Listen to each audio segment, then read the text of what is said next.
Hello and welcome to Original Soundchat, where video game music is a work of art. On each episode, it's our goal to help you learn about 2 soundtracks from the world of games, as well as the people, stories, and critical tracks behind them. My name is DeVader. And I'm Peter Spezia. We're brought to you by Anonymous Dinosaur and Rhymes with Asia. It's time to appreciate great OSTs and the games that they come from, without getting too bogged down in music theory. Joe, what are this week's games? Up first is 2016's Severed, a tale of revenge where your finger becomes the razor-sharp blade of a young woman attempting to retrieve her family from the tragedy that has befallen them. Following that is the story of drivers and blades searching for the power of the Aegis in the world of Alrest, with a more anime-styled approach to Monolith Soft's open-world action RPG franchise, 2017's Xenoblade Chronicles 2. It's living swords, baby! These swords that are alive and they're slashing monsters. It's a roundabout theme this week, but you know what? It works. It's better than they both came out on Switch in 2017. So we'll take it. They're 2 different kinds of living swords, though. Like, you got one which are cute anime girls that you get in a gacha system, I think.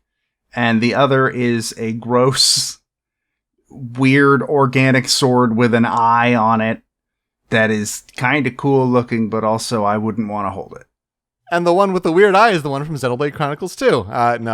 I'll hold Mithra any time of the day, though. Mithra or Pyra? Yeah, I'm not sure if I have a preference between the 2. They're both neat.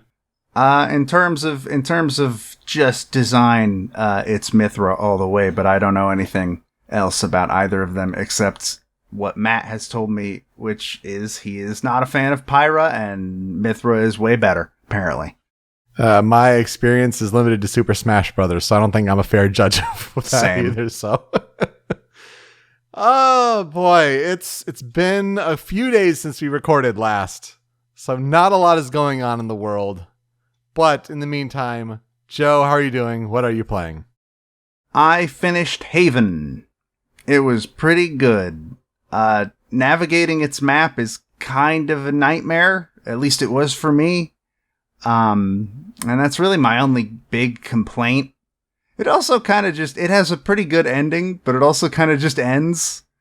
Where it's one of those things where it's like, I kind of expected a final boss, and then there wasn't one. But the ending sequence is still very good, so I can forgive that. And I'm still continuing my way through the house in Fata Morgana. I've gotten 3 endings, but they were all rapid-fire bad endings. So it's not that impressive. I'm currently in the process of what I assume is getting close to the true ending, but I don't know for sure. But it's very, very good. And no work on Danganronpa V3 getting back to that grind yet? Oh, that's next week, baby. All right. That's what North Carolina's for. I think that'll be a good vacation game. I think you'll appreciate that. For me, since it's only been a few days, I just put a little more time into Assassin's Creed Valhalla, Wrath of the Druids, that first expansion into Ireland. It's very much a lot of the same, but kind of adds some more crafting. And you get some different ingredients that you find throughout the world, and you bring it back to a trading hub, so you can trade for more things and grow the settlement of Dublin up because you have family in Dublin. So it's just a little tweak, but it's otherwise so far a lot of the same. So we're about to actually talk to Flann, the High King of Ireland. So lots to still get through in Valhalla, especially before possibly talking about it on this show by the end of the year. Just like Haven. We'll be talking about Haven in the next couple weeks, actually. It's coming up very quickly. It's interesting to plan out all of the different episodes for the rest of the year. No composer follow-up news this week. Just not a lot has been happening.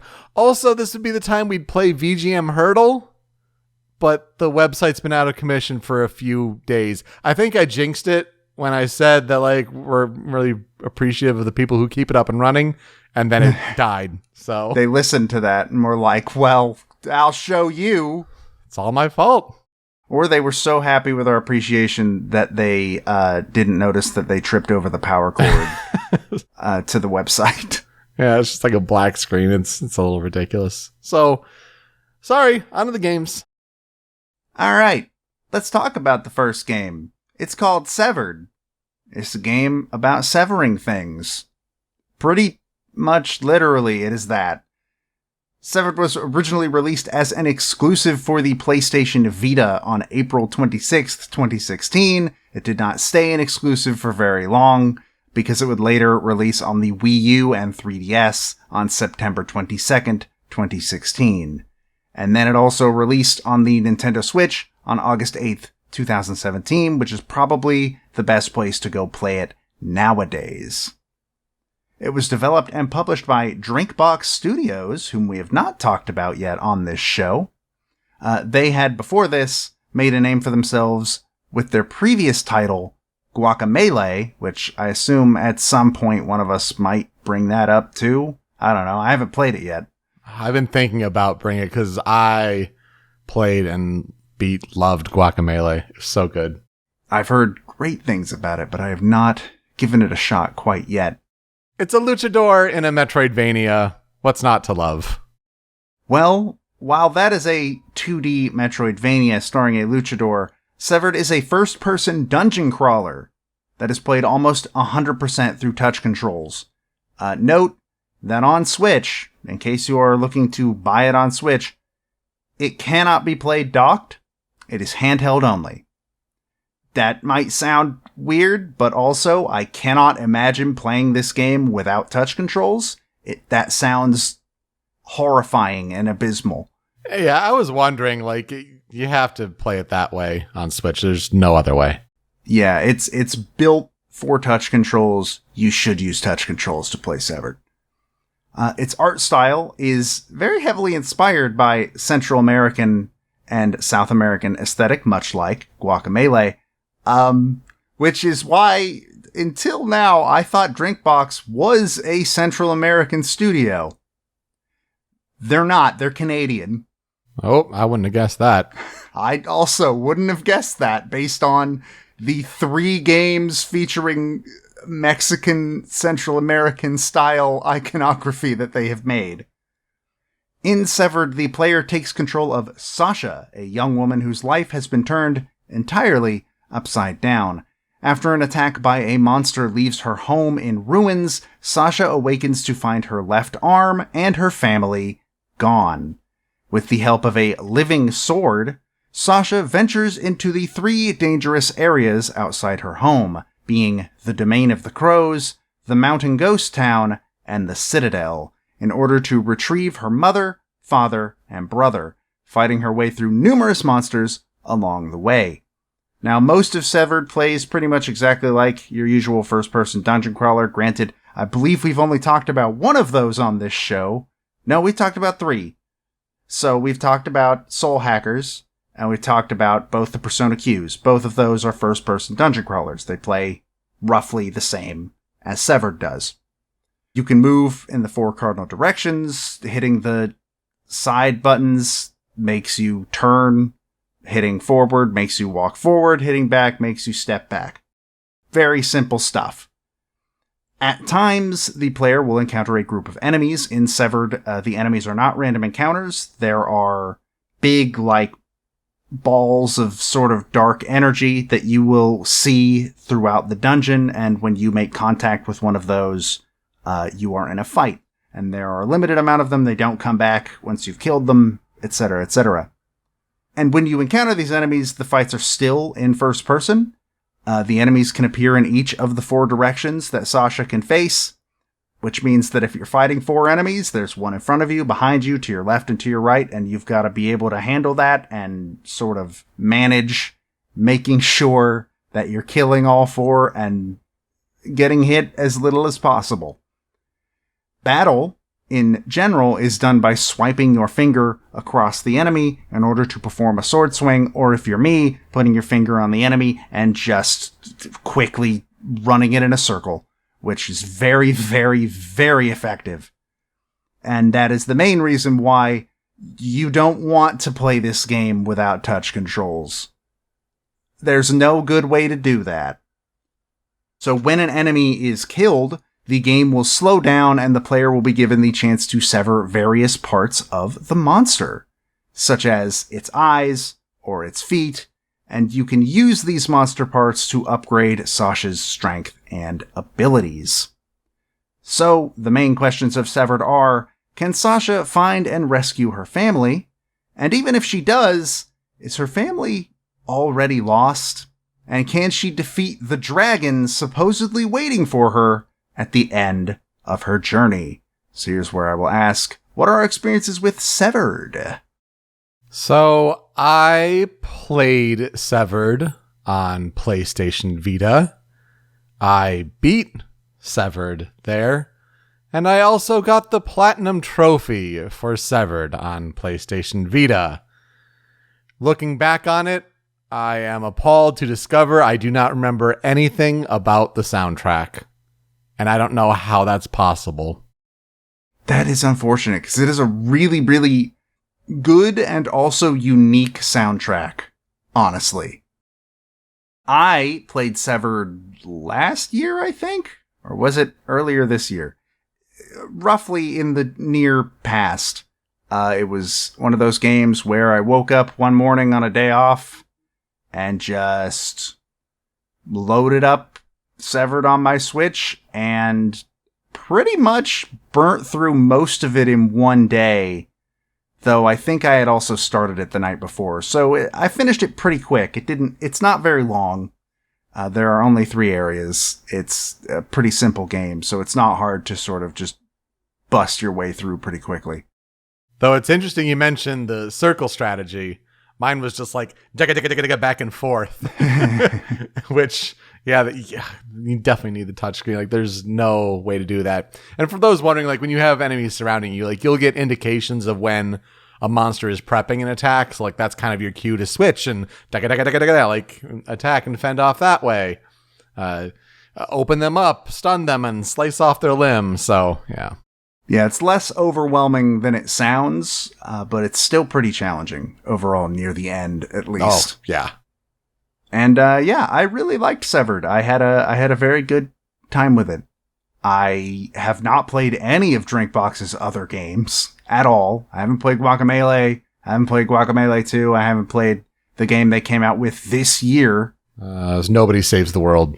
Yep, and it's on Game Pass, and I haven't played it yet. It's installed on my computer. It has been for like a month, but I haven't touched it yet, even though I've heard great things about it. But yeah, Severed is very good. I'm kind of surprised it's not on mobile. And the biggest reason I'm kind of surprised it is not on mobile is because it actually started development as a mobile game. Hence its heavy emphasis on touch controls. But even when they were thinking of it as a mobile game, they still had the Vita, the Wii U, and the 3DS at the back of their minds as possible places to also put it.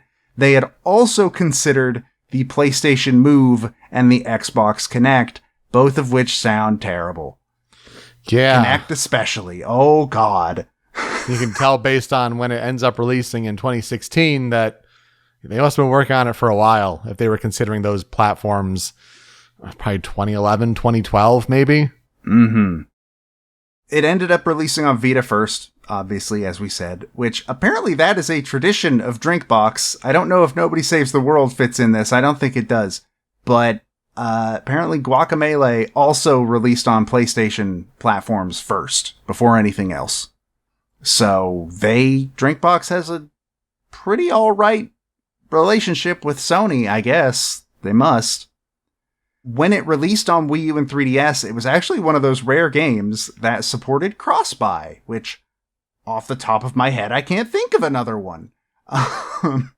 Meaning that if you bought it on one, then you also got it on the other. So if you bought it on Wii U, you also got a copy on 3DS for free. I'm trying to remember if Shovel Knight was one of those with Treasure Trove. I don't think so. I genuinely can't think of another one. I can think of ones on PlayStation, but nothing else on Wii U or 3DS. It was originally planned to release in 2015, but it got delayed and then obviously came out in 2016. Not a huge amount of information on the development of this game. It seems like it was just a project they worked on and then put it out, and it was good. This is probably Drinkbox's least talked about title, which is a shame because it's very, very good. But I assume the fact that it came out on Vita first and then the Wii U and the 3DS in 2016 might have something to do with that. Just a hunch. It reviewed pretty well, though. Rated highest on iOS. It is on mobile. I even wrote it down. Oh my god! Keep that in. Make me show my entire... It is on mobile. I'm just stupid. It's rated highest on mobile even, which doesn't surprise me because it's a game that would fit very, very well on a phone. Well, good. I'm glad that Drinkbox had the foresight to put it there. Oh. It's rated lowest on the Vita, where it has an 82 on Metacritic, 83 on Wii U, and an 87 on Switch. Like I said, I think the best place to play it would probably be on Switch, but it sounds like iOS would probably be the next one. I don't know if it's on Android. So there you go. These were the ratings that it gave me. Severed is $7 on iOS. That ain't bad, honestly. That ain't bad at all. Its soundtrack won the award for Best Musical Score at the Canadian Video Game Awards, but as far as I could find, that is the only award that Severed won. Drinkbox, again, continues to make games to this day. Next release was Guacamelee 2 in 2018, and they released a game this year in 2022 called Nobody Saves the World. It's on Game Pass. It's about transforming into things, and I've heard people say that it's very good. Now, last week when we ended the episode, I mentioned that the composer I would be talking about is Panteo. And I was wrong, because we are going to talk about Yamantaka / Sonic Titan. Because this soundtrack was actually a collaboration, but for the most part, it is listed as Yamantaka Sonic Titan featuring Panteo. And I had misread some of the information beforehand. So we're going to talk about them. So what is Yamantaka Sonic Titan? They are an experimental music group from Canada, originating in Montreal, but they're currently based in Toronto. They were founded by Ruby Kato Atwood and Alaska B in 2007, though Atwood is no longer a member. The two had actually formed the group after the disbanding of their previous group, Lesbian Fight Club, which is a fantastic name for a band. Great name. Anything Fight Club is a pretty good name for a band, I won't lie. The current members include Alaska B, Joanna Delos Reyes, Hiroki Tanaka, Ange Loft, Brendan Swanson, Aylwin Lowe, and Brandon Lim. Originally, this group had been formed to be an art project that was meant to explore and subvert the various cultural styles of Asian Canadian art, which was a group that both of the founding ladies belonged to, as they were both of mixed Asian European descent. And from there, they kind of just started experimenting with aspects of C-pop, J-pop, progressive rock, heavy metal, and industrial music when it came to their sound. But when talking about their general aesthetic, the things that were listed were Iroquois and other First Nations cultures, Buddhist philosophy, anime and manga, Chinese opera, and kabuki and no theater in terms of overall aesthetic. And they even refer to their style and genre as no wave. That's N-O-H wave, which is a play on the Japanese tradition of no theater, which is a type of dance drama performance, very similar to kabuki, as well as the already existing genre of no wave, N-O, which is not a genre I'm familiar with, but there are a lot of those apparently. When you live with my roommate, you learn about a new one every year. They released their first album, YT//ST, in 2011 and have since released 2 other albums in 2013 and 2018. You can actually follow them on Twitter at YTST Labs. You can also buy some of their music, including the Severed soundtrack, on their Bandcamp at yamantakasonic.bandcamp.com. As for their discography, they have 3 studio albums, as I mentioned, but Severed appears to be their only work in video games. And in terms of historical development research, like I said, soundtrack is by Yamantaka Sonic Titan, featuring Panteo. It was also partially funded by the Canadian government. Sometimes governments, I think we have a couple of states that do this too. They'll give a grant to art being made in their country or their state to sort of, keep creative endeavors alive, honestly. Sounds a lot like the Georgia filming scene and why Marvel does a lot of their work there. Mm-hmm. It's basically the same thing. I know in a lot of European countries, a lot of devs get like grants from their governments to make their games in general, and it's a good way of getting funding. So those are a thing. Except when it's Singapore and you're Skull and Bones with Ubisoft. And you're legally required to finish. Yeah, you gotta finish the game. No matter how bad it looks. When's that coming out? The day before God of War Ragnarok? Okay. That game's being sent out to die, and I think they know exactly what they're doing. Anyways, speaking of Skull and Bones and many other parts, let's get to the 5 critical tracks for Severed. The first one being Home.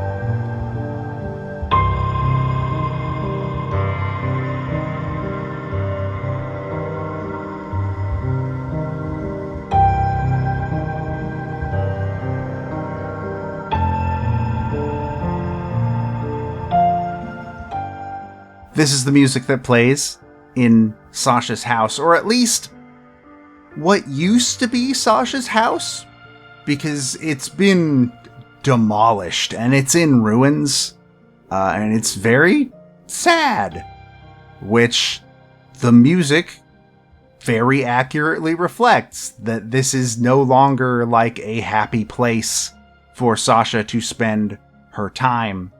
And instead, this is where she comes back because she doesn't really have anywhere else to go. And it's a very, very important piece. You're going to hear it a lot. And so I figured it was a very good place to start for Critical 5.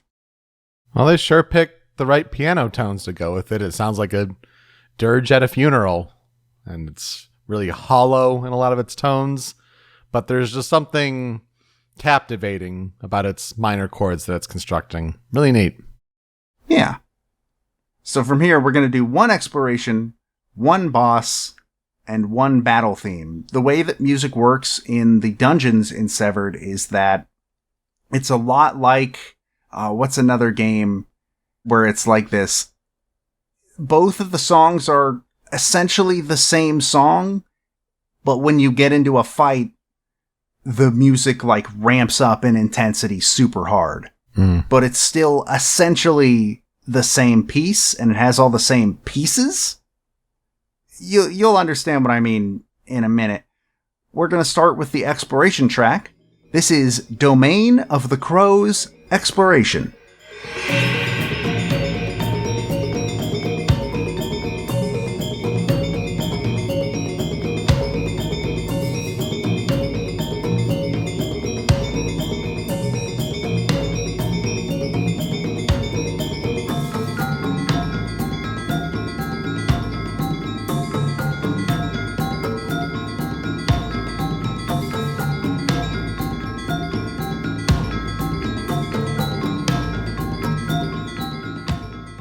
This honestly might be my favorite exploration track in general.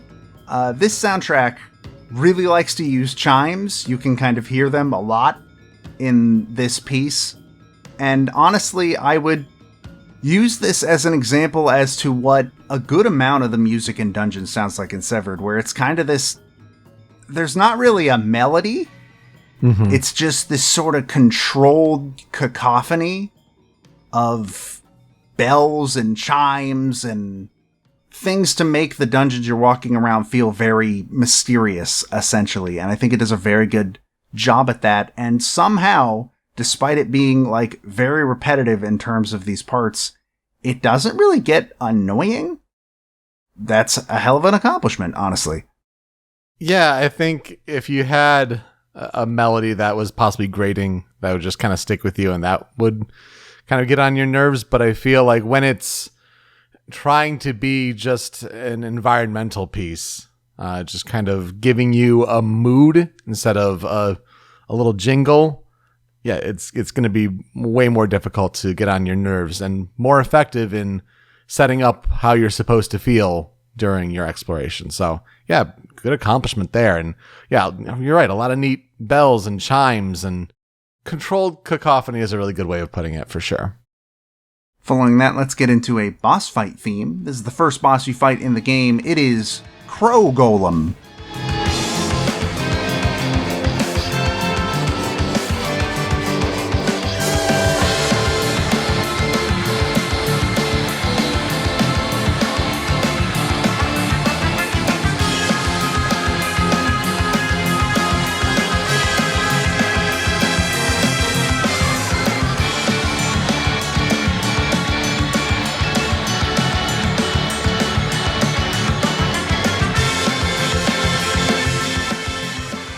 The Crow Golem is basically what it sounds like. It is big, massive crows that is alive. And if that doesn't sound terrifying, then you need to go see a doctor. This is the first boss you fight, like I said. It's got this very intense feeling to it. I mostly like this song the best. It's my favorite boss theme in the game. Because I think those trumpets, you can hear them in the clip, those trumpets are actually one of my favorite parts of the song, because they're weirdly one of the only parts of this song that is not in a minor key. And that feels kind of striking to me. I don't know why that is the case, but that's just something that I notice. But also it gives this sort of flair and individuality compared to the other tracks on the soundtrack, because that's not really an instrument you hear on a lot of the rest of the soundtrack. And so hearing that is pretty neat. And it also sort of shows that boss themes in this game aren't really like the dungeon themes. They do kind of have a bit of a melody to them, a bit more than the dungeon themes at least. And so I think this one is the best representation of that type of song in Severed. I totally agree. This is my favorite as well. And the more I hear this, makes me wonder, like, did I just play this game without headphones? Is that what's what happened? Like, maybe I just had other people around and I didn't want to feel bothered by, just isolating with headphones on Vita. Because I would have surely remembered this track, because it jams for sure. Getting those electric guitars in there. And you're right. It's the trumpets for me that stand out. Definitely evokes the Central South American imagery that they try to go with there, and wow, it's super effective at that. Yeah, it's very, very, it's just good. It's just good. I don't want to fight a giant mass of crows, but if I had to, this is the song I would want to play. Following that, let's get into a regular battle track. This is my personal favorite song in the game. This is the Citadel Battle.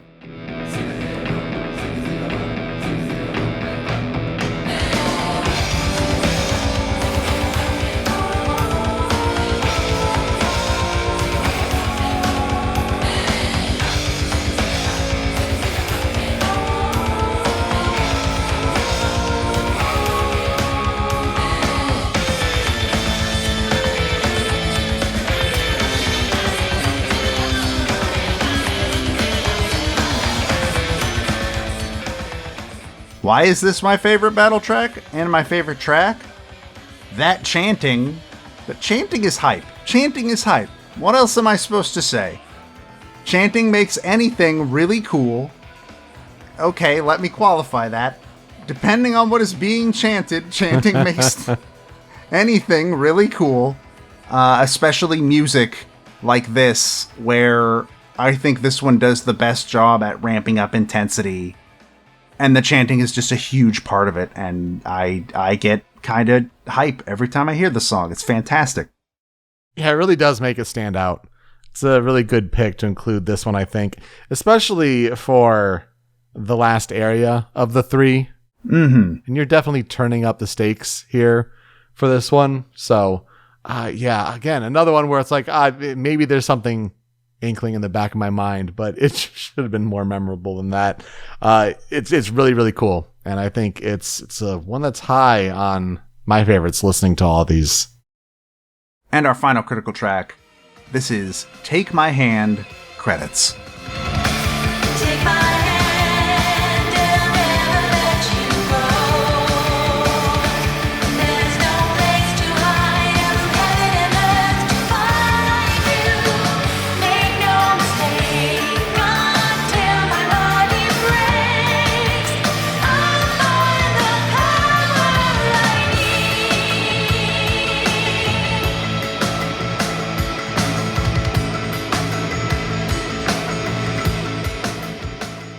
This is a vocal track, which personally I didn't expect to hear one of these in Severed when I played it, but I'm glad it's there. It's a very, very good song. Unfortunately, try as I might, I cannot seem to find out who the vocalist is for the song. I assume it is a member of Yamantaka Sonic Titan. Could also be a member of Panteo, I don't know. But I couldn't find an exact name, unfortunately.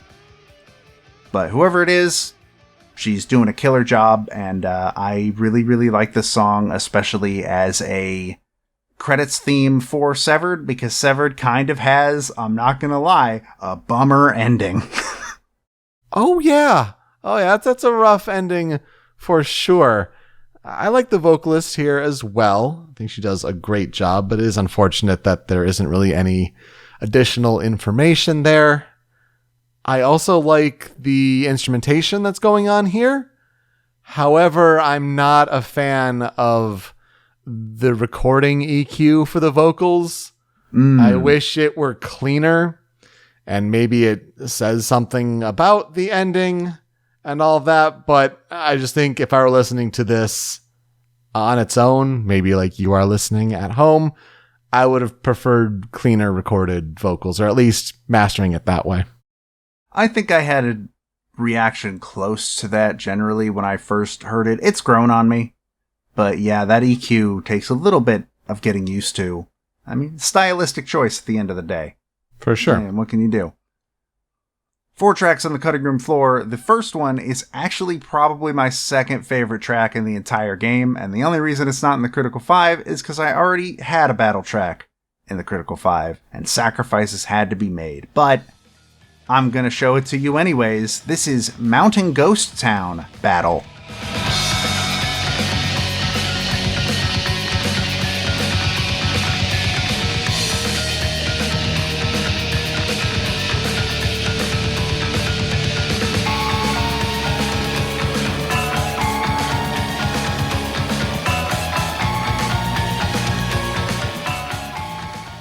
The bell part in this song is so disgustingly catchy, despite being so repetitive, that it is probably the bit that I remember the most off the top of my head when I think of this game's soundtrack.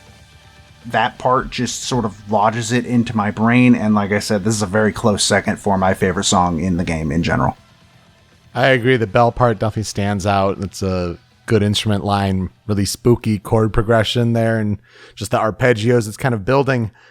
But also big shout out to how this makes you feel off kilter, because the guitars are done in this 4/4 style, this really straight, but then it's triplets for the bells. And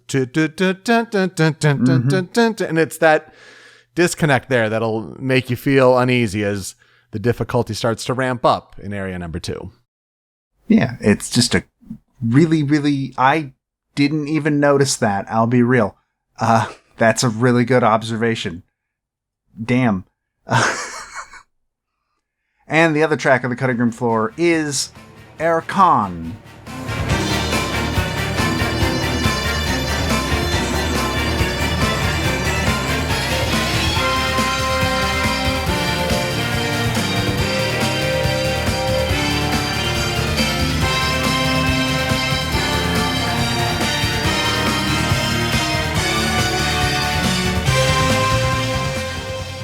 This is the final boss theme. Erkan is the promised dragon that Sasha must fight at the end of her journey. I don't remember a ton about the final boss, except that I do remember it being pretty good. And while I do really, really like this song, the main reason it's not on the Critical 5 is because in terms of boss fights, I just think Crow Golem is better in terms of boss fight songs. But Erkan is still very, very good. Yeah, if I'm trying to remember the boss fight as well, I also remember it being not very difficult, but also satisfying. Not in a, we're making it super dumb and easy, so you cakewalk through it, but it was a good push and pull there. And I feel like with this song, like they're just throwing everything out at you. You get kind of the return of the trumpets, but kind of blending in with everything else. It's like, here's the kitchen sink. Let's just get everything out there. And here's all the instruments we get to work with. Yeah, it has a very well done sense of it's all led up to this. Here's all the different bits and pieces that made up the other songs on the soundtrack. Let's just throw them all together. Here we go. So what will I never forget about Severed? It's just a pretty neat game. Like, if you have $7, I'm pretty sure it might cost that much on Switch as well, but I'm not 100% certain. It's pretty cheap, and it goes on sale pretty often. So if you're in the mood for a more mobile-focused touch game, Severed might be one of the best touch-based games I've ever played. It's very, very good. It's a fantastic package. Art looks great. Soundtrack is good. And it's just, it's good, but be ready, because like we said earlier, the ending is, not happy, but in a way that is that makes a lot of sense, for where the story and the character of Sasha is supposed to be going throughout the soundtrack. But just be ready for that. Yeah, absolutely. I'll never forget scrubbing the crap out of my Vita touchscreen with my finger going back and forth, back and forth. There might still be smudges on my Switch screen from playing Severed. Honestly, yeah, it's intense, especially when you start, ramping up in that difficulty. It's intense. But I think you're right. For a game that primarily requires touch control, it's among the better, if not the best game I've played there. It did take me to remember that, double check my PlayStation trophies. Did I get that platinum? I did. So it's not a difficult platinum if you wanted to play. If you still have a PlayStation Vita kicking around, well, good for you. But probably better to play on Switch or iOS these days, because iOS version. Okay. I'm glad they at least thought that through and did end up putting it there. So check it out. It's worth it. Can you even buy anything on Vita anymore? Have they shut that store down yet? They've discouraged it, but I don't think they've closed it fully yet. Oh, right. It was going to be shut down with the PS3 store, and then they got bullied out of it. Okay, yeah. I remember now. Yeah, but maybe soon. Who knows? So, in our transition period, we usually like to cover a fan remix, a fan cover. I couldn't actually find anything. I don't know if that's because there isn't any, or if that's because the game is called Severed, and that makes searching YouTube for it very difficult. I can see that, yeah. Yeah, there are a lot of songs by a lot of bands called Severed, or that have the word Severed in their song titles, turns out. So we're just gonna do what we usually do in that situation, and I'm just gonna grab one more song from the soundtrack. This is The Wilds Battle. The Wilds is the basically hallway that you have to walk through to get to the 3 areas, essentially, that ends in this 3-way fork. it's a pretty good battle theme that also would probably be among some of my favorite tracks in the game. So please enjoy that, and we will be right back for Anime Living Swords.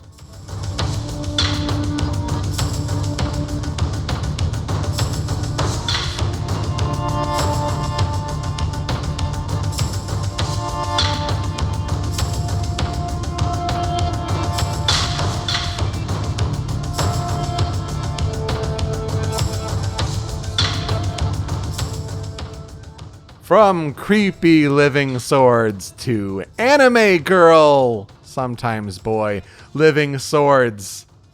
Let's talk about Xenoblade Chronicles 2.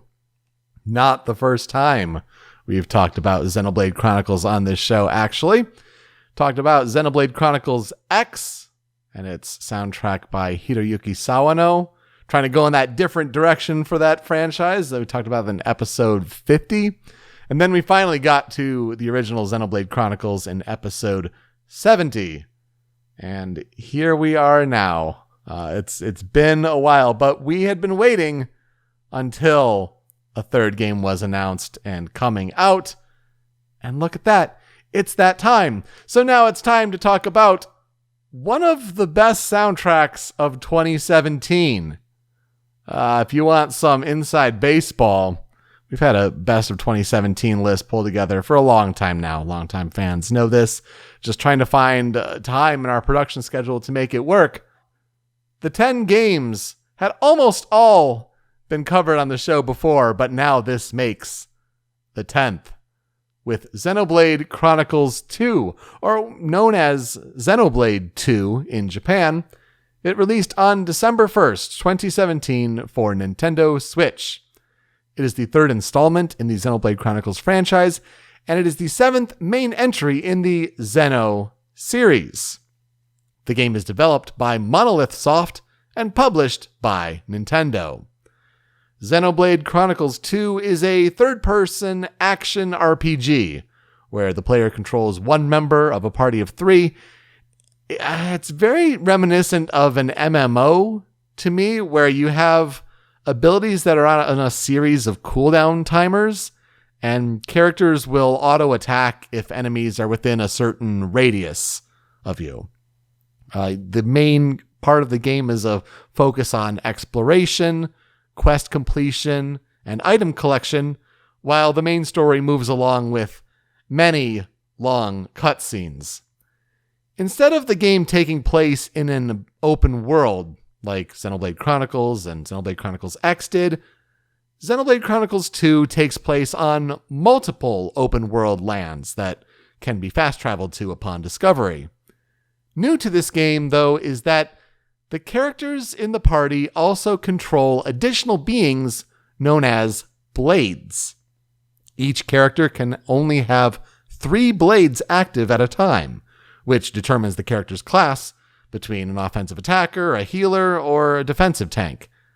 Blades and their skills involve 8 different elements when you do the whole strengths and weaknesses rock, paper, scissors game, and there are plenty to collect and customize during gameplay. Although, for story purposes, to keep it simple, each main character generally only has 1 blade associated with them to make things simpler. Now, while this is a sequel to Xenoblade Chronicles, it features a new world and a new cast of characters. So it's one of those things where, like, you could probably go into it fresh and get some great enjoyment out of it, but those who played the original Xenoblade Chronicles will have some added appreciation. Also, the plot of Xenoblade Chronicles 2 is excessive and pretty impenetrable, at least to me, especially when you consider its 65-hour average runtime. But Wikipedia does a pretty good job, I think, of summarizing its key points.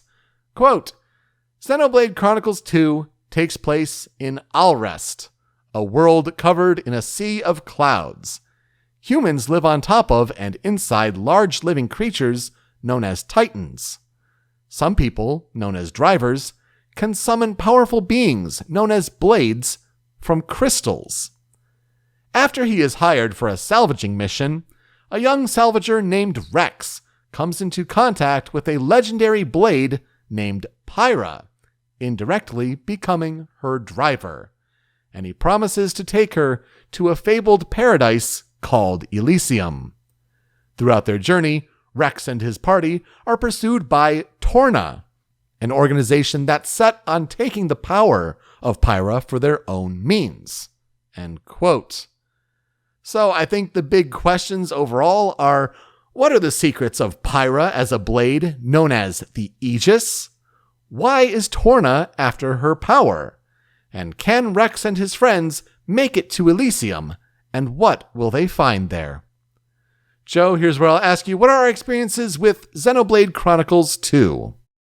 I have played Pyra and Mithra very badly in Super Smash Bros. Ultimate, and I have heard so much about Matt's ordeal getting through it like a month ago, and how he very much didn't like it, and yet he's still playing it. He's still playing it right now. I want to make that clear. He didn't stop when he rolled credits. He kept going. That just sounds masochistic at that point. Yeah, you get used to it. But I've also heard him talk a lot about how he has encountered a lot of design things where his first thought has been, oh, Joe's going to hate this. Oh, Joe's going to hate this a lot. Like this specific thing. One day, I'm going to have to play it because it is on the Smasher Pieces list due to the fact that Pyra and Mithra are in Super Smash Bros. Ultimate. But that'll be in 35 years when we finally hit the latter half of the Switch era. Yeah, we got time. Yeah, Matt's your co-host on that podcast, and definitely want to thank him for his help. Just kind of looking over our music choices, just making sure, hey, we're not crazy on this, right? Because in his words, this franchise does not miss when it comes to music. And I think we know that when it comes to covering Xenoblade Chronicles X, certainly with the original Xenoblade Chronicles, but 2 may be the best soundtrack accomplishment yet, to be honest. And it was very difficult to pick out a critical 5 and at the same time then cutting room floor tracks to support the full breadth of what's going on here on this soundtrack, because it is just remarkable pieces of music, one after the other. The game, on the other hand, I know you have limited experience with it because you're saving it for your eventual Smasher Pieces run. Whenever you get to a 2017 Nintendo game. Yeah, like 46 years from now. For me, I put about 10 hours into a rental of Xenoblade Chronicles 2. I think I made it to about level 15. Got to, I think it's the first encounter with Brigid. The first battle there, if I'm not mistaken. But I also really didn't get that far, to be honest, because I don't think I even met Vandam yet, to be honest. So that's still really early in the plot. So basically I gave it a shot, tried, also found it to be rather impenetrable.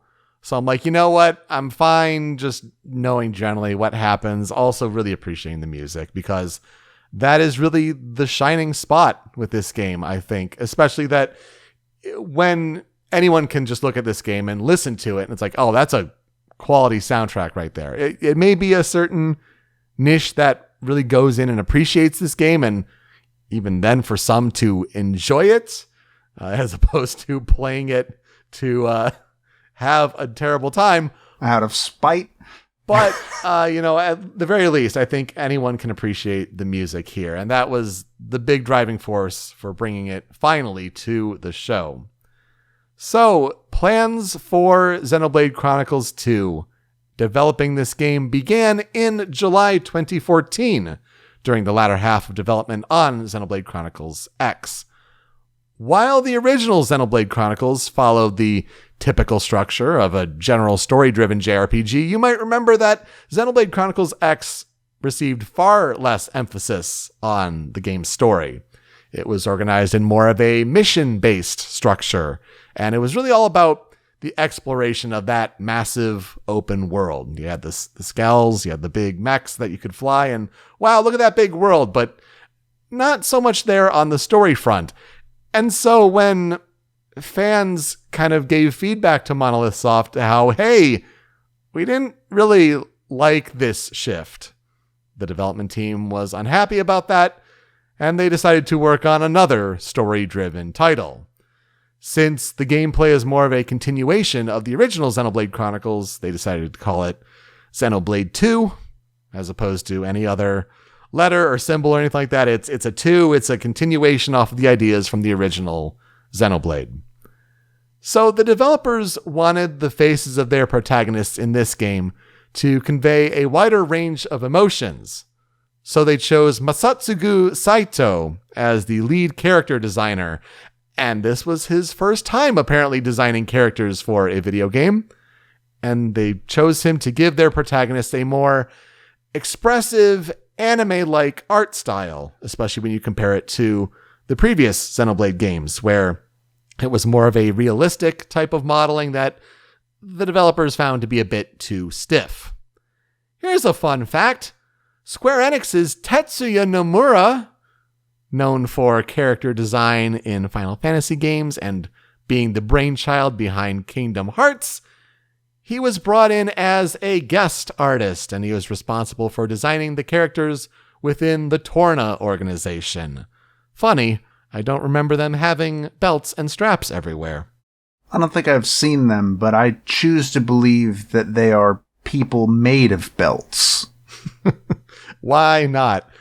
It was interesting to read how Monolith Soft wanted to work with Nomura, and they didn't know how negotiations with Square Enix would go on that front, but they were fortunate that it was a relatively smooth process, found a gap in his busy schedule, and as long as it was on a guest basis, he was happy, he accepted the offer, and made that work. They also brought in a couple other artists, too, to help with some character designs as well.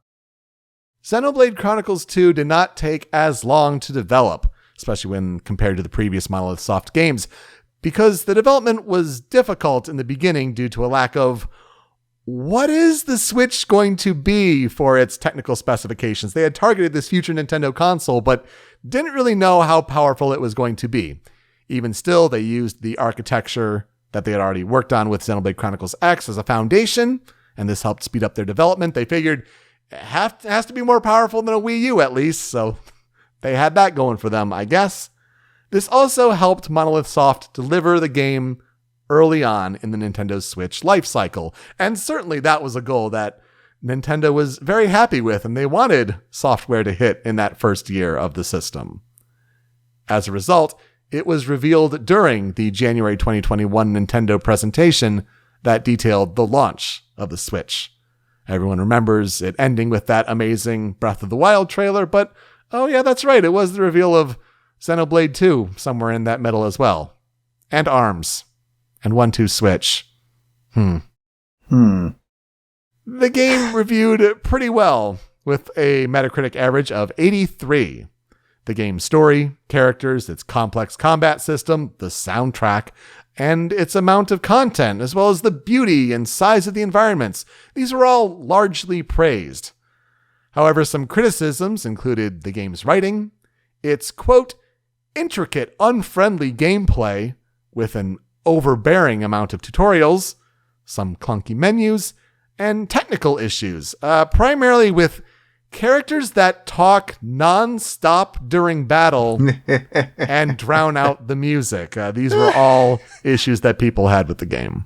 Matt has sent me a brief sound clip of a fight in Xenoblade Chronicles 2, and it sounds delicious. Just so.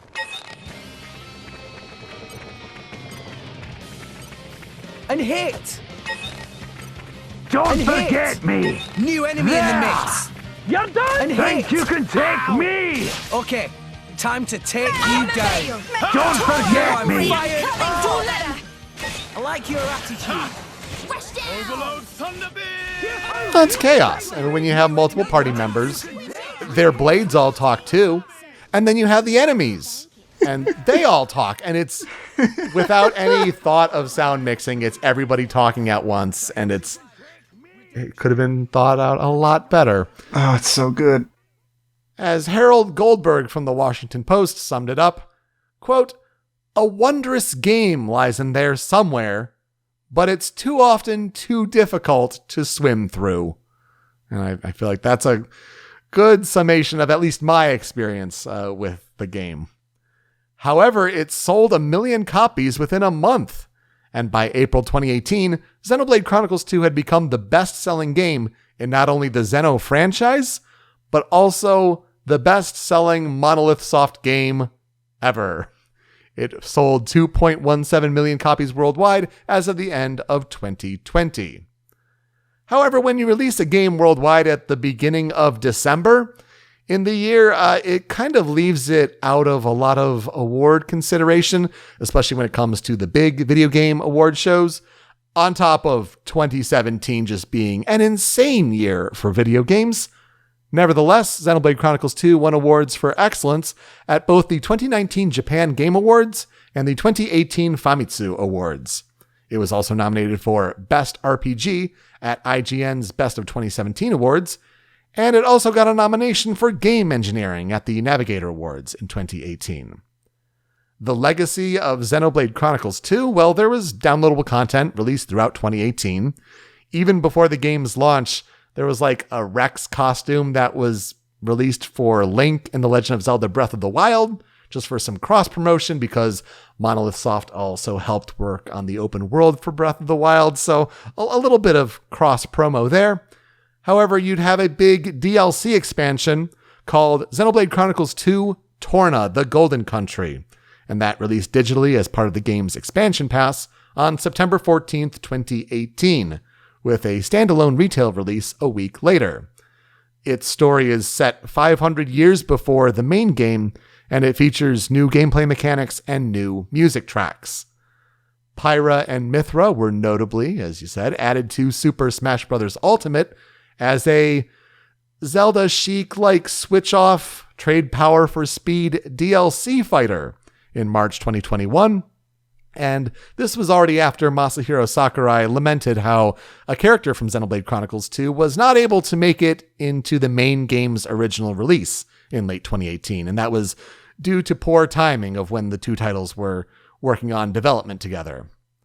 Fittingly for this week, Xenoblade Chronicles 3 releases this Friday, July 29th for Nintendo Switch, with a narrative that will supposedly depict the respective futures for the worlds of the previous two Xenoblade Chronicles games.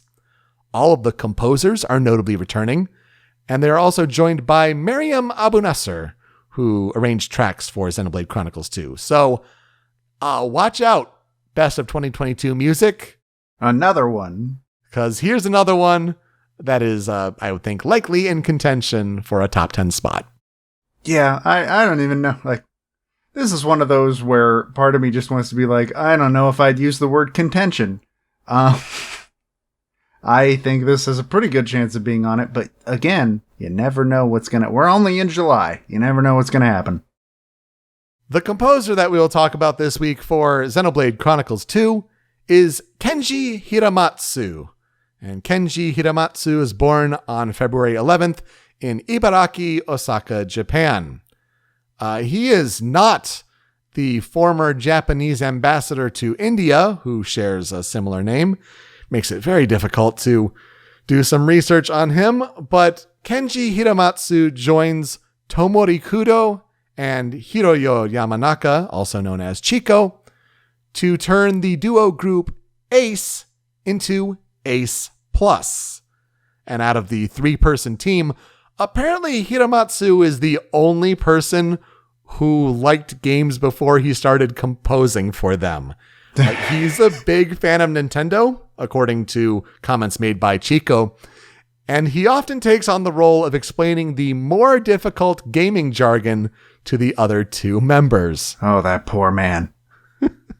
When Kenji Hiramatsu was in elementary school, he would find sheet music in magazines and decide to play them, and he became addicted to music when he became part of a band in high school. Other than composing for commercials and movies, he is also the support keyboardist for songs by other artists. Hiramatsu says that he wants to give adults who play games the feeling that they got when they played their grand adventures as children. That's the kind of emotions he wants to inspire with his music. And you can follow him on Twitter at Kenji_Hiramatsu. So his discography, especially when it comes to working with Ace, goes all the way back to Bomberman 64, The Second Attack. Also, they all composed music together on Email Chronicle Online. And then, of course, when it comes to Xenoblade, they all work together. Xenoblade Chronicles, the first game, Xenoblade Chronicles 2, Torna. There's the definitive edition of Xenoblade Chronicles and also the future connected expansion onto that. And also he is composing for Xenoblade Chronicles 3. Outside of working with Ace, he was a composer on Final Fantasy XV episode Arden, the final DLC released for that game.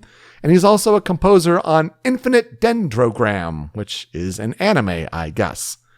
Also previously in his career, he was an arranger on Saint Seiya Omega, and apparently an actor in Pro Evolution Soccer 2008. That was a weird credit to find on the Moby Games page. What? Okay, sure. The historical development research for Xenoblade Chronicles 2, many amazing composers working on the score for this game. It's primarily led by Yasunori Mitsuda, the composer of Chrono Trigger and Chrono Cross, and we mentioned his work on Chrono Trigger in episode 30, so we covered him there. There's, of course, Kenji Hiramatsu, Manami Kiyota, who returned from working on Xenoblade Chronicles, and, of course, the duo of Ace, with Tomori Kudo and Chico, and we covered Tomori Kudo in the Xenoblade Chronicles episode in episode 70. Now, Yasunori Mitsuda was also in charge of the audio budget, the musician booking, the schedule management, and the sheet music proofreading. So he was kind of like the audio director in a way. And he was first invited to the project by the game's writer, Tetsuya Takahashi, in December 2014. It was generally determined that Ace would handle the field music and Hiramatsu would handle the battle music. There are some exceptions to that, but when they were playing it all out, that's kind of how they wanted to tackle it. Of the approximately 120 tracks created for the game, Mitsuda would compose around 25 of them. One of them being this track here, which I feel like stands out because it's so totally different from the soundtrack, but it's worth mentioning. It's a song called Our Eternal Land.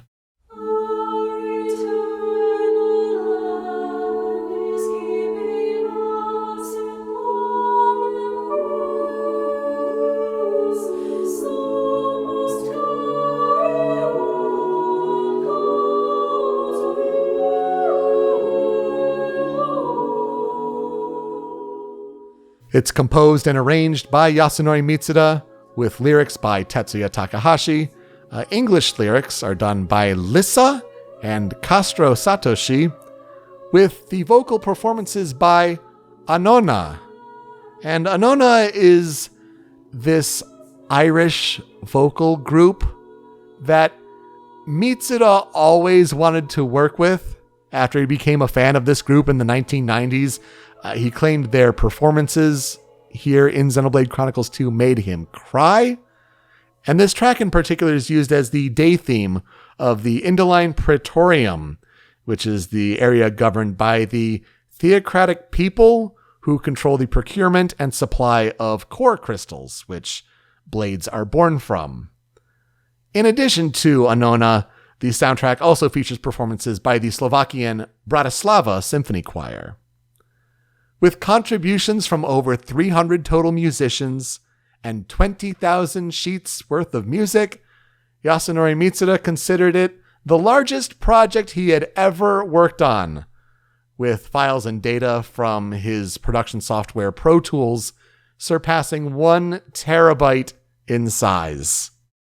That's a lot of music. It's a lot of music, a lot of data.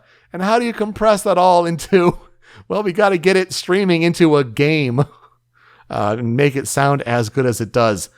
So let's get into honestly, it's one of the top soundtracks I think we've ever covered. I don't even want to like begin making a list, but these tracks put a smile to my face, and it's just a ridiculously good soundtrack. So very excited to get to the 5 critical tracks here for Xenoblade Chronicles 2.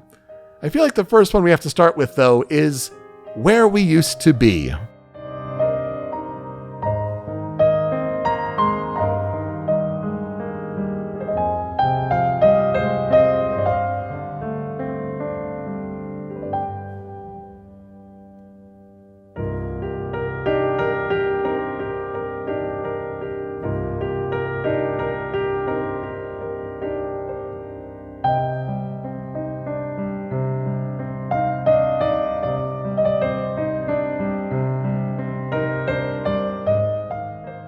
Joe, what's the one instrument you love above all else? The violin. The piano, baby. I love me a piano piece. I know you love violin, but come on, it's all about that piano. Absolutely. And what a great solo piano performance here. This one is composed by Yasunori Mitsuda, and this plays on the title screen. I feel like it's very different from a lot of the soundtrack that you'll hear, which goes into full orchestrations and rock guitars and all this amazing range. Even you heard the Anona performance with Irish vocals.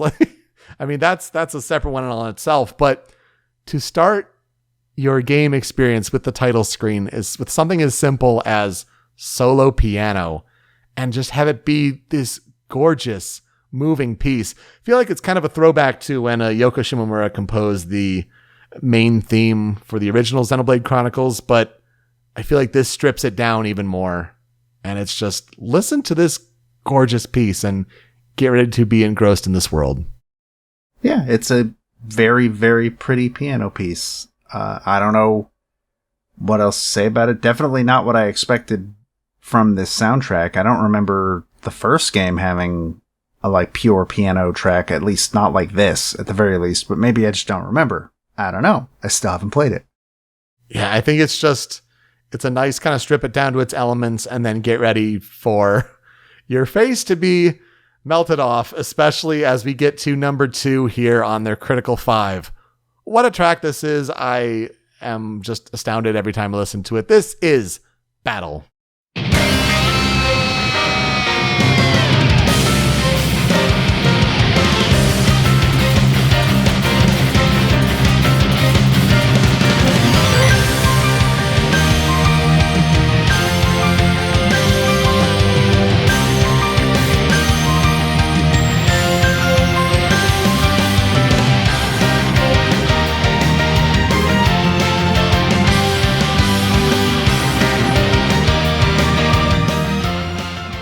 You've got electric guitars, you've got drums, you've got strings, you've got piano, you've got some electrical noises in there, and they're all working to drive this experience that is composed by Kenji Hiramatsu.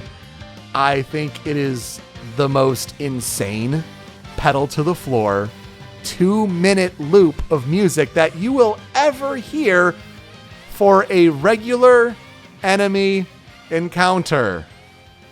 Like, this is the normal battle music, right? Like, this is how we're just ramping it up right away. Like, get ready. This is how it is. Of course, this is all with the big caveat that it's if you can even hear the music on top of everybody saying very loudly mixed catchphrases and sound bites.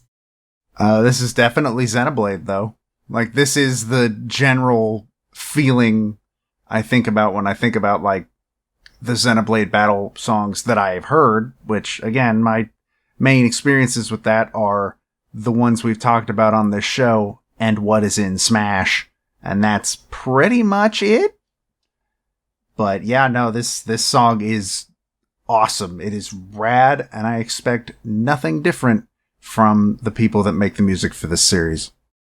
If I remember correctly, this was included with a Rex Mii costume as a Sakurai mea culpa at the launch of Smash Bros. Ultimate. Like, we tried to get him in the game, but as a way to make it up to you, here's a Mii costume with Rex. and this battle track from Xenoblade Chronicles 2. And what a perfect one to include in the game. On top of all the other tracks you would get into Super Smash Bros. With Pyra and Mithra being DLC fighters. But yeah, if there's going to be one track that you put in Smash and represent for the action in this game, it's totally this track. I feel like I hear new things every time I listen to it, and I'm blown away that, oh yeah, it's just a random battle theme from the beginning of the game. No big deal. When you get to a boss battle track, though, one that stands out here is number 3 on the Critical 5, and that is Monster Surprised You.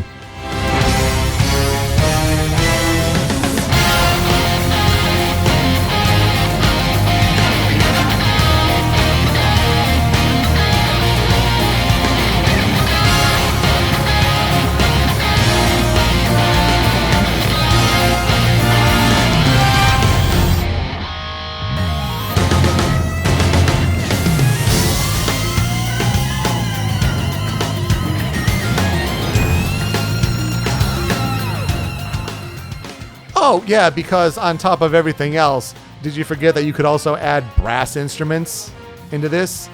Add a rocking bass part at the end of this for kind of an underscore, like tone it down bit, but still keep a really cool, tight drum vibe going.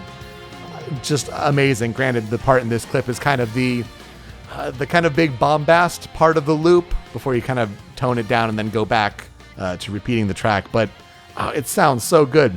This is also composed by Kenji Hiramatsu, and it plays during certain boss battles. In fact, sometimes on the soundtrack, people name this as Boss Battle 2, but seemingly the name Monster Surprised You is carried over as the official title. Wow, like it's one that I don't have any really memory of playing in the game or remembering like as a boss battle track, but it's one that I think also carried over to Smash, if I'm not mistaken. I may be off there, but it's one that once it really gets going, like it sounds so good. And right from the beginning, we didn't have it in the clip, obviously, but right from the beginning of the piece, just really gets into the great battle action that Hiramatsu just knocked it out of the park. I feel like it was notable when he's composing most of the songs here on the Critical 5. It's like, oh yeah, we have to cover him when we talk about this game. I swear I'm not saying this because of the meme. I promise. I don't know why, but I'm getting some Persona 5 vibes from this game. Yeah. Uh-huh. It feels very similar to some of the stuff you'd hear during more like heisty moments in P5 when like Life Will Change isn't playing. That's all I can think about when I hear the song. It's really, really good though.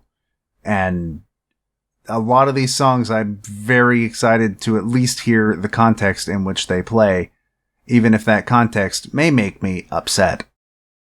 The one track I think though, if you're talking about like, I want to experience it in the game, and if we had to single one track out as like Hiramatsu's magnum opus with this game, I think there is none other to highlight than number 4 here on the Critical 5, and that would be More Ardain, Roaming the Wastes.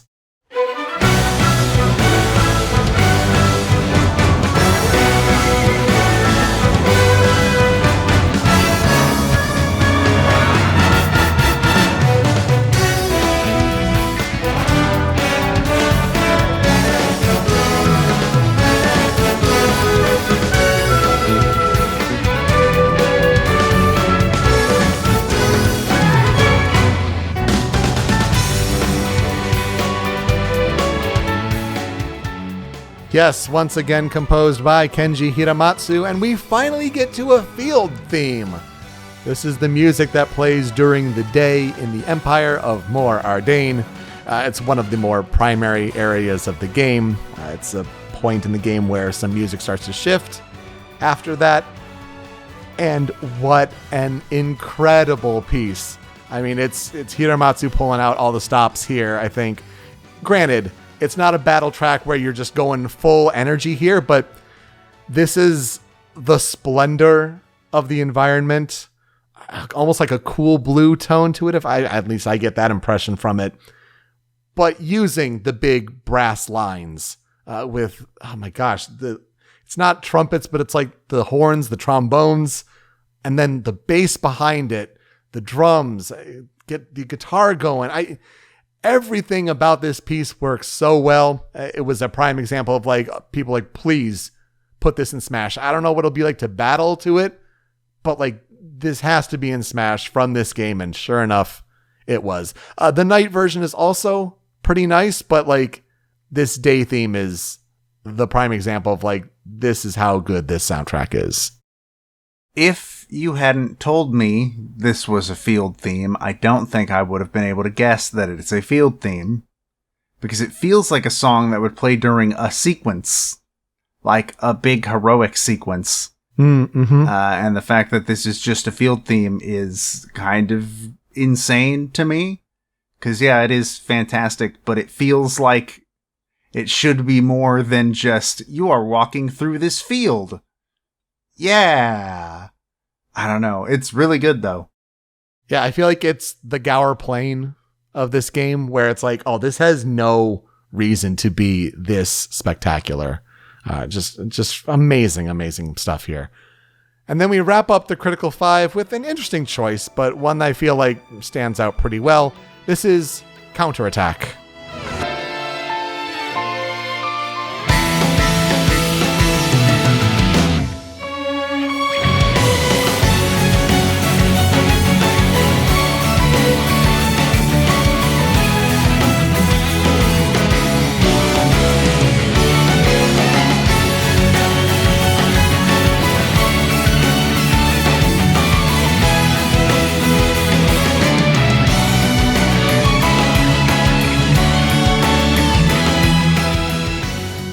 Once again composed by Kenji Hiramatsu, so when you do 4 out of the 5 that you'll pick these songs here for the Critical 5, and it's like, oh, he just happens to have composed 4 of them? Well, yeah, absolutely.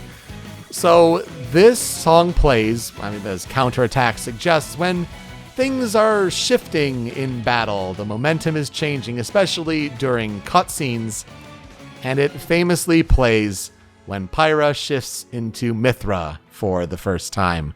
I feel like it was also highlighted in that Smash Brothers reveal trailer, if I'm not mistaken, but certainly in the cutscene where that happens, this is the big musical moment. Plays a couple other times as well, but this is the heroic music in a cutscene, I think, that you were looking for. And it's a track that also really resonated with fans, like people really wanting to play covers of this song. Maybe it's just out of love for Mithra, but it's a great cutscene music accompaniment piece.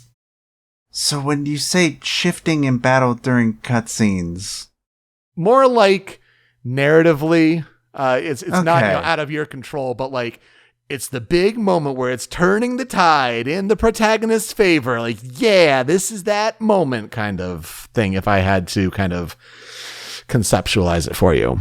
because that does fit with Pyra shifting into Mithra for the first time. Yeah, it's a really, really good song for that kind of thing. It definitely feels like the tides are turning in this song in general. I don't know how many times I could say this about this soundtrack, but it's really good.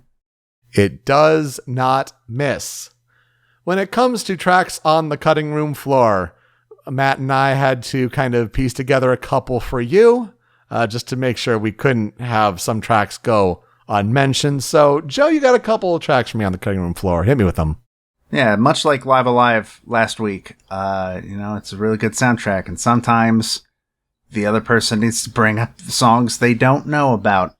So, we're going to start with cutting room floor track number 1 from me. This is Drifting Soul. So tell me why I'm here and what's the reason I am here today. If I recall, it was you wished that I would stay. No matter how much wind will blow against me, I will keep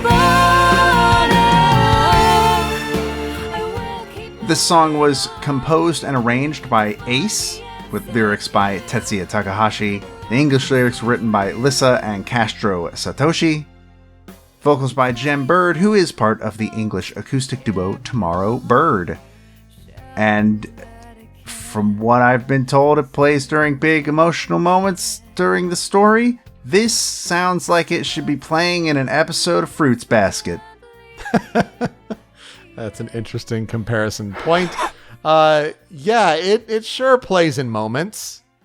That's all I'm allowed to say by NDA. Matt is specifically requested that you are forbidden to know the context in which this plays until you discover it in Smasterpieces. I choose to believe he actually made you sign something saying that. I am not allowed to say one way or the other if I did or did not sign anything. But, honestly, it's one of those divisive pieces because there are some fans of the game who love this song, and there are some who hate it. And it's just one of these English vocal themes that it's pretty rare. And when it comes up at these kind of moments, it's important to at least bring up. And the other track on the cutting room floor, for me, this is Tantal.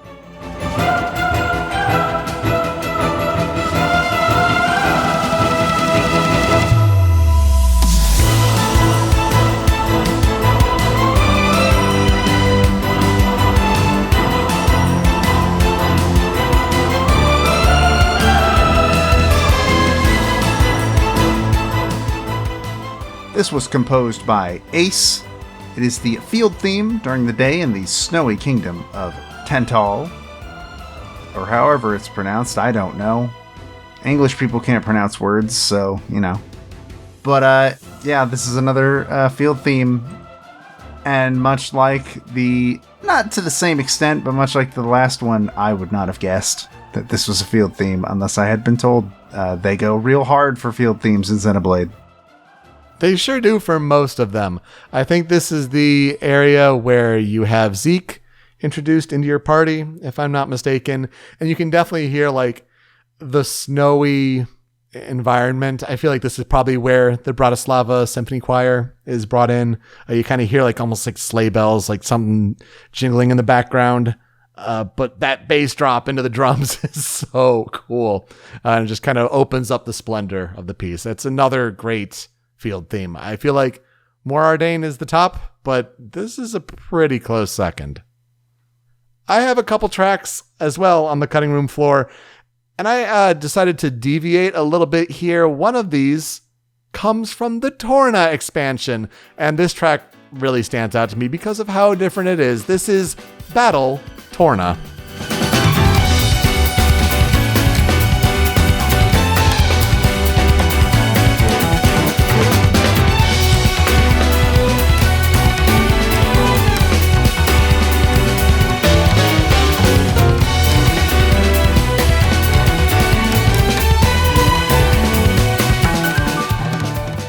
Wouldn't you have guessed it, this is also composed by Kenji Hiramatsu, and it seems to be the main battle theme in that DLC expansion, Torna the Golden Country.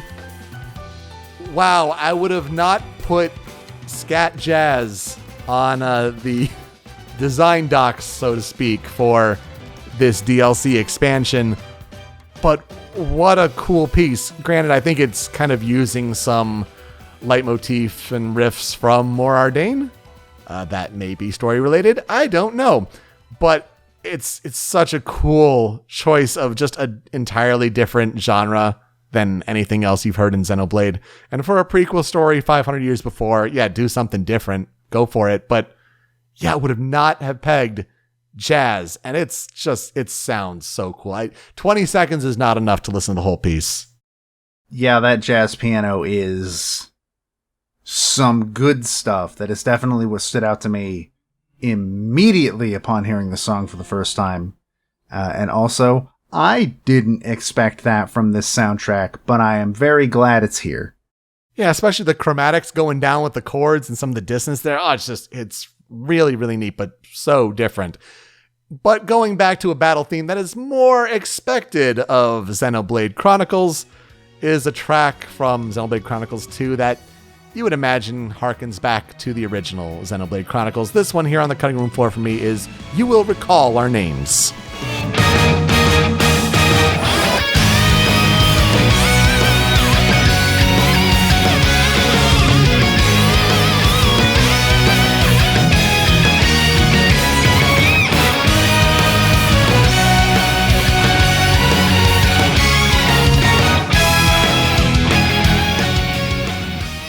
I forgot to mention a violin version of Drifting Soul was the piece, the vocal theme, but a violin version of it was one that played prominently in the beginning of the Pyra and Mythra reveal trailer for Super Smash Bros. Ultimate, where one day Pyra disappeared.